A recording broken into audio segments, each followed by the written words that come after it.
మాజీ సీఎం జగన్ పై టీడీపీ నేత కొట్టేటి హనుమంతరావు తీవ్ర విమర్శలు చేశారు.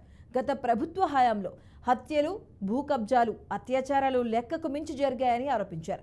వినుకొండలో జరిగిన వ్యక్తిగత హత్యను రాజకీయ హత్యగా చిత్రీకరించి శవ రాజకీయాలు చేస్తున్నారంటూ మండిపడ్డారు. రాష్ట్రంలో శాంతి భద్రతలను లోపించాయని జగన్ చెప్పడం విడ్డూరంగా ఉందని హనుమంతరావు ఎద్దేవా చేశారు.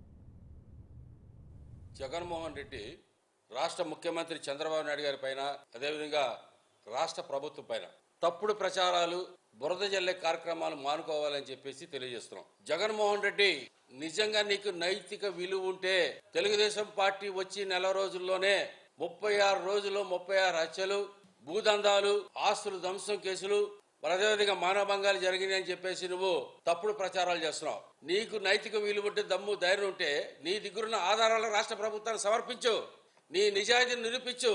శాంతి భద్రతల గురించి మాట్లాడే హక్కు, నైతిక విలువ నీకు లేదు. నీ ప్రభుత్వంలో నువ్వు ముఖ్యమంత్రిగా ఉన్నప్పుడు మరి రాష్ట్రంలోని దాదాపు 1100 మంది మహిళలు, మరి ఆ మహిళల పట్ల అసభ్యకరంగా ప్రవర్తించడం, మానభంగాలు చేయడం, హత్యలు చేయడం, మరి అదే కాకుండా మరి హత్యా రాజకీయాలు చేయడం, ప్రశ్నించే వాడిపై అక్రమ కేసులు పెట్టడం, మరి చెప్పుకుంటూ పోతే చాలా ఉన్నాయి. వీటికి ముందు నువ్వు సమాధానం చెప్పు. నీ శవ రాజకీయాలు, నీకు శవం కనబడితే చాలా హ్యాపీగా ఫీల్ అవుతావు. నువ్వు ఎవరైనా శవం కనబడితే సానుభూతి చూపిస్తారు. నీ తండ్రి చనిపోతే నీ తండ్రి శవాన్ని పక్కన పెట్టుకొని ఈ రాష్ట్రానికి ముఖ్యమంత్రి అవ్వాలని దురుద్దేశం నీకు లేదా?